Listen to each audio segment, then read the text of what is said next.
just let them play. You just mentioned based off of the schedule, how difficult of a schedule you played, coming off of a break and then going up against James Madison right before conference play. I feel like a lesser team might have let up. As a coach, like how do you prepare for a potential matchup like this when it's taking place? Well, first of all, I'm like, why did we schedule this game now? Because I know, and I know Preston, and I know his teams defensively, and they play with confidence. So I'm happy that we were able to do what we did. But they made a run. We broke down defensively 5 times because we let up. We got up 20 and we backed up. And then we went back again. I subbed, and all of a sudden the energy went back. So, you know, and that's why I'm telling them. I told them 3 days ago, there's some guys on this team that are not starting that could easily start, and they're not saying one word. There are guys on this team that should be playing more minutes, and they will. But what does that mean? If I play them more minutes, somebody else got to play less minutes. So understand that there are guys here that are doing more, that deserve more minutes, and that's part of what we have to do too. Coach, your comments from this summer about a solution to the transfer portal have kind of resurfaced this week in light of what's happening over at Baylor. Just wondering if you have any comments on that. Well, look, I don't blame coaches. You know, I've got friends that are playing with 27-year-olds and they feel bad. I said, don't feel bad. We don't have any rules. Why should you feel bad? But let me give you this. Real simple. The rules be's the rules. So if you put your name in the draft, I don't care if you're from Russia and you stay in the draft, you can't play college basketball. Well, that's only for American kids. What? If your name is in that draft and you got drafted, you can't play because that's our rule. Yeah, but that's only for American kids. Okay. Okay, now, here's the next lawsuit. Well, we don't have a say over European players. You do if they're playing in college basketball. So that means you don't have a say over high school kids. So whatever a high school kid does before he comes here, don't you do one thing because there's a suit. Because what you're saying is, if he's in Europe, we don't have the same rules. What? If he puts his name in the draft, he can't go to college. He left his name in. Well, that's different because he's European. Okay, you're not doing anything with a high school player then. We don't have any jurisdiction over a high school player, do we? We don't. So when they come, you just got to say, all right, now they're here. The other thing, the eligibility, again, real simple. You got 5 years to play 4. If you stay at the same school 4 years, we'll give you a 5th year. If your coach leaves or is fired, you can transfer without penalty. You can do it once, and if the coach is fired or leaves, you could end up doing it twice. But after that, you got to sit out. You can transfer, but you got to sit out. Does anybody care what this is doing for 17 and 18-year-old American kids? Do you know what this opportunity has done for them and their families? There aren't going to be any high school kids. Who, other than dumb people like me, are going to recruit high school kids? I get so much satisfaction out of coaching young kids and seeing them grow and make it and their family life changes that I'm going to keep doing it. But why would anybody else, if you can get NBA players, G League players, guys that are 28 years old, guys from Europe, do we really know their transcript? Do we have somebody over there? Do we really know their birth certificate? Or don't we?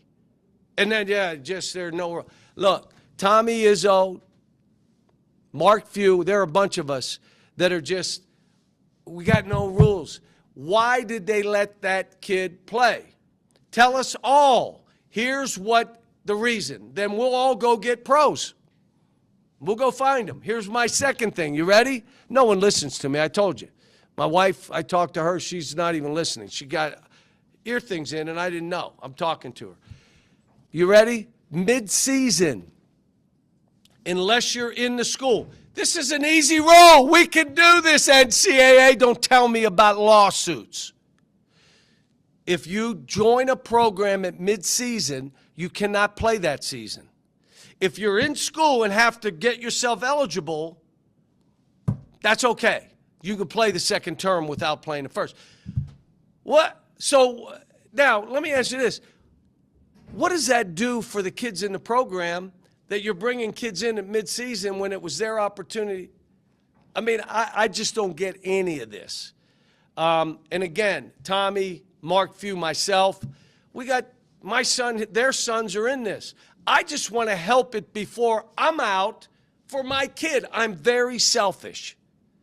But it's for that.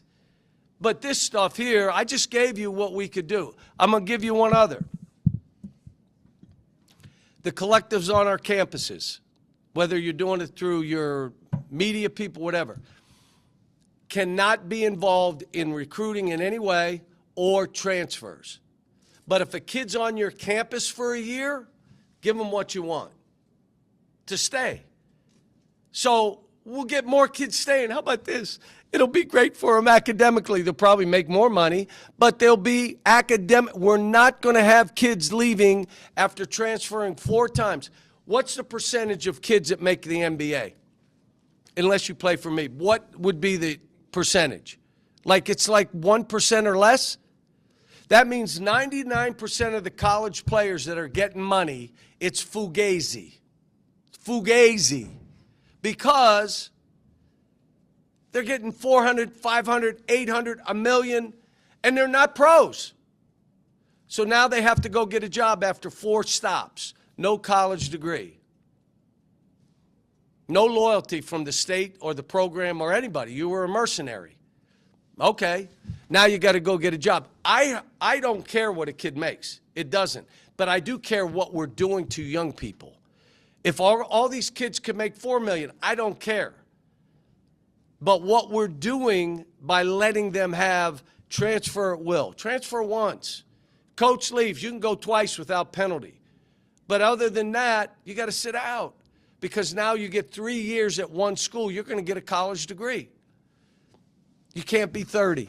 You got 5 years. Clock is ticking. If you go pro, I don't care what country you're from. You leave your name in. You cannot play college basketball. If you transfer mid-season, can't play. You got to sit out. How about we just do that stuff? We can do it without having Congress and the Senate getting 60 votes. We can do that. Let them sue us on that stuff. I wish you wouldn't have asked me that question. Just obviously everybody knows what the SEC was last season. You guys are entering into it now. I guess just what is your perception, your thoughts on the league as you head? The league last year was totally outrageous. Okay, there were 4 or 5 teams that were so good. We were one of the 8 that were in there. We were pretty good too, but we weren't one of those 5. We just weren't.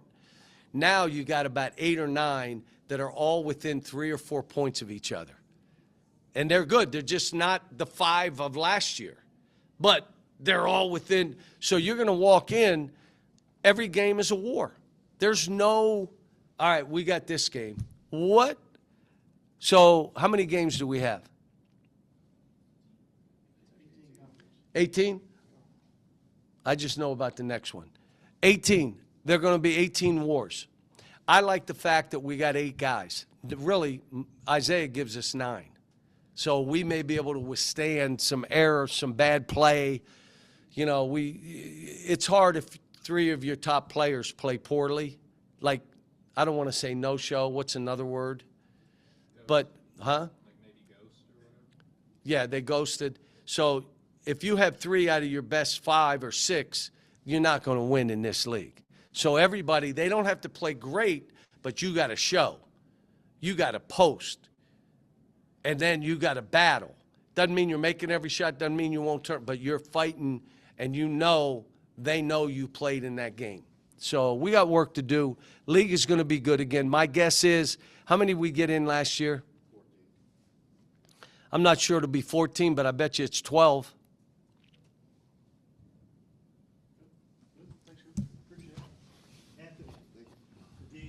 faking it.